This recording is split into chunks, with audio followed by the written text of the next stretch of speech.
April 1ஆம் தேதியை தெரியாமல் கூட தவறவிட்டு விடாதீர்கள். அன்று மகா பங்குனி உத்திரம் வருகிறது. முருகப்பெருமானுக்கு மிகவும் விசேஷமாக கொண்டாடப்படும் இந்த நாளில் நம்பிக்கையுடன் வெறும் 11 ரூபாய் வைத்து இந்த காணொளியில் சொல்லும் ஒரு ரகசிய வழிபாட்டை மட்டும் செய்து பாருங்கள். நிச்சயம் நீங்கள் நினைத்ததை நினைத்த நேரத்தில் முருகப்பெருமான் நடத்தி வைப்பார். அந்த ரகசிய வழிபாடு என்ன என்பதை பற்றி தெரிந்து கொள்வதற்கு முன் எப்போதும் இது போன்ற ஆன்மீக தகவல்களை தெரிந்து கொள்ள நமது மிஸ்டிக் குரல் சேனலை சப்ஸ்கிரைப் மற்றும் ஃபாலோ செய்து கமெண்டில் ஓம் ஆறுமுகனே போற்றி போற்றி என்று பதிவிடுங்கள்.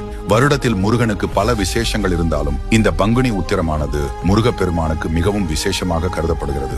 உங்கள் நியாயமான கனவுகள் எதுவாக இருந்தாலும், உதாரணத்துக்கு திருமணமாவது, வீடு கட்டுவது, வேலை கிடைப்பது, குழந்தை பாக்கியம் கிடைப்பது போன்ற எந்த விதமான நியாயமான லட்சியங்களாக இருந்தாலும் இந்த பங்குனி உத்திர நாளில் முருகப்பெருமானை மனத்தார வேண்டிக் கொண்டு அடுத்த வருட பங்குனி உத்திரத்துக்குள் நீங்கள் நினைத்த அனைத்தும் நிச்சயமாக நடக்கும் என்று முருகப்பெருமானிடம் வேண்டிக் கொள்ளுங்கள். அதே போல் முருகனிடம் இந்த விஷயத்தை நீங்கள் வேண்டும் போது உங்களுக்கு அந்த விஷயம் கிடைத்துவிட்டால் அடுத்த வருட பங்குனி உத்திரத்தன்று முருகனுக்கு நீங்கள் நேர்த்தி கடன் செலுத்தி விரதம் இருப்பதோ அல்லது அன்னதானம் போடுவதோ ஏதாவது ஒன்றை நான் உனக்கு செய்கிறேன் என்று முருகப்பெருமானிடம் வேண்டிக் கொண்டு உங்கள் லட்சியங்களை ஒரு பேப்பரில் எழுதி அதை ஒரு மஞ்சள் துணியில் 11 ரூபாய் காசும் உங்கள் கனவுகளை எழுதி அந்த தாளையும் வைத்து கட்டி இந்த பங்குனி உத்திரத்தன்று முருகன் கோயிலுக்கு சென்று அங்குள்ள உண்டியலில் இதை போட்டுவிடுங்கள். நம்பிக்கையுடன் இந்த காணொளியில் சொல்லும் வழிபாட்டினை அன்று செய்து பாருங்கள். நிச்சயம் பல மாற்றங்களை உங்களால் உணர முடியும். இந்த காணொளி உங்களுக்கு பயனுள்ளதாக இருந்தால் நமது சேனலை ஒரு ஃபாலோ செய்து வைத்துக் கொள்ளுங்கள்.